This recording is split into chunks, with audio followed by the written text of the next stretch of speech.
In the 19s, our forefathers have seen terrible wars. World War I and II not just destroyed the structure of cities, but also the economic bones of many small nationals and families.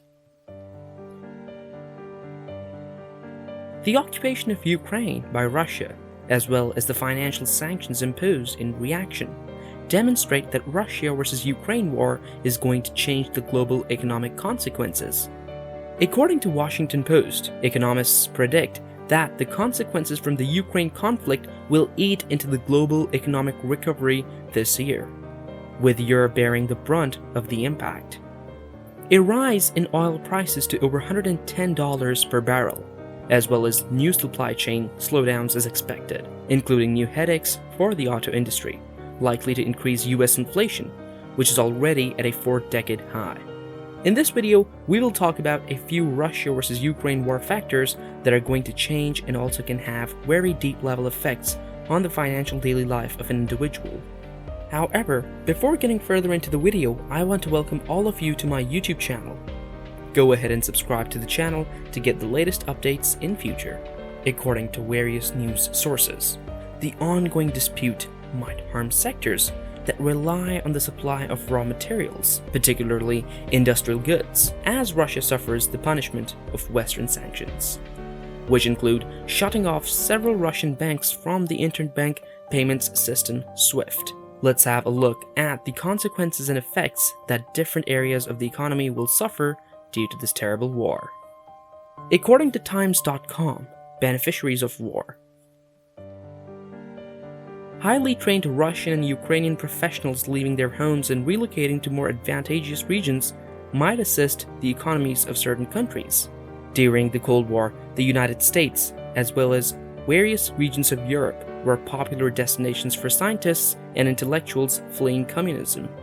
Immigration has been more contentious in Europe and the United States in recent years. Erica Grosjean, a former Federal Reserve official and senior economic advisor at Cornell University's School of Industrial and Labor Relations, says, "I would anticipate US opposition to recruiting highly trained workers is not as big of a concern versus unskilled labor." She claims that the risk of a so-called brain drain is directly proportional to how far Russia separates from democracy.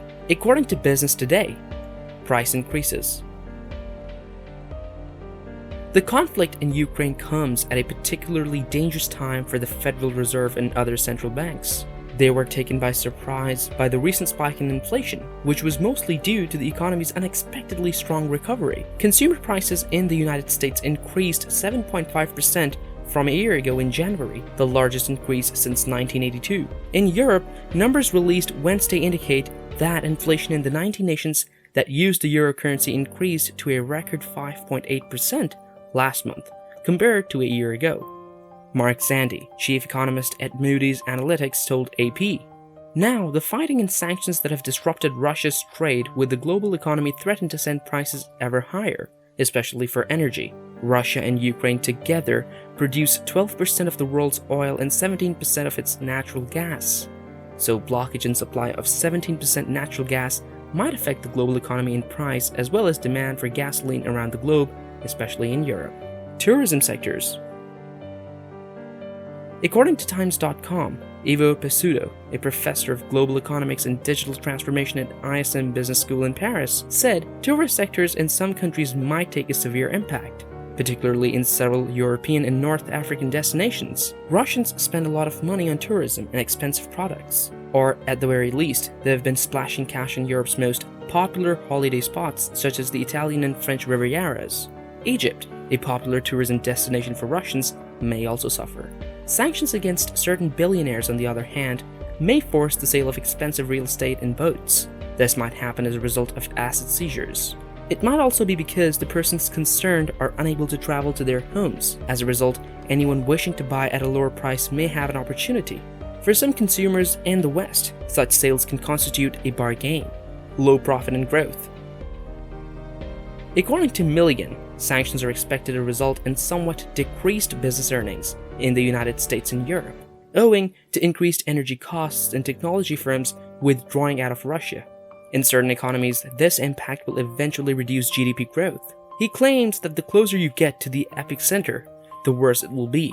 This means that growth in the United States will be 0.25% to 0.5% lower than it would have been otherwise over the following year or 18 months, while Europe would be 0.5 to 1% worse off. The distinction is that Europe trades with Russia more frequently than the United States. New investment in the region that would have gone to Russia earlier might somewhat offset the harm to Europe's economy. However, given Russia's economy is small, this will most likely have a minor impact. Because Russia's economy is so modest in comparison to Europe's nearly $18 trillion GDP, including the United Kingdom, diverted investment might make a small but significant effect.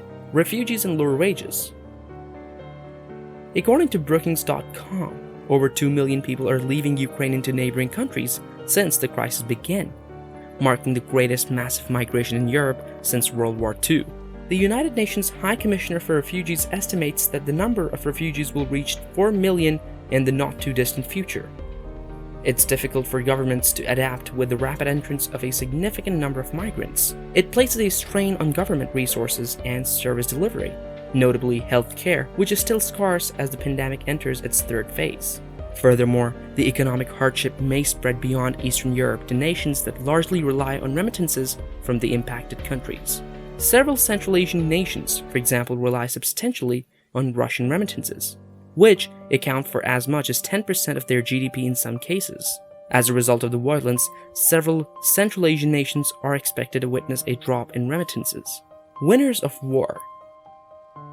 According to Time.com, the economy of countries getting money directed away from Russia will expand faster than expected previous to the Russia-Ukraine war. As indicated by the recent surge in the value of the US dollar, the United States is likely to be the top option for foreign money that would have poured into Russia. Since Russia's invasion of Ukraine began, the dollar index has risen about 3%. Beneficial inflows are also expected in other liberal democracies with protected property rights, such as those in Europe. Mexico and Turkey, for example, which have not implemented sanctions, might benefit economically as well. They might gain from increasing commerce and serve as a gateway between Russia and the rest of the world economy. To put it another way, if a Russian product is needed anywhere in the globe, a non-sanctioning country may benefit by acquiring it and then reselling it. Cost of food and fuel. According to Brookings.com, for food, certain emerging economies rely largely on Russia and Ukraine. More than 75% of the wheat imported by a number of economies in Europe, Central Asia, the Middle East, and Africa comes from these two nations. A delay in the supply of transit of crops and seeds from Russia and Ukraine would be extremely damaging to such economies. Lower-income nations may face greater hunger and food insecurity as a result of disruptions in supplies and higher pricing. Russia is indeed a prominent player in the energy and metals markets, with a quarter of the natural gas market, 18% of the coal market, 14% of the platinum market, and 11% of the crude oil market.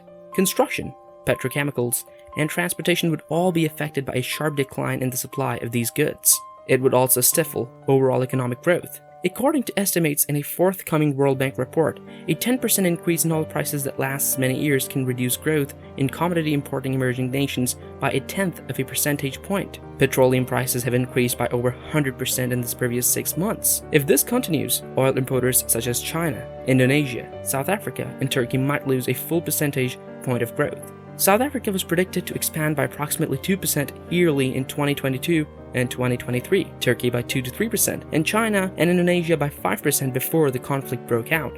So a 1 percentage point slowdown implies growth will be slashed by 1/5 to 1/2.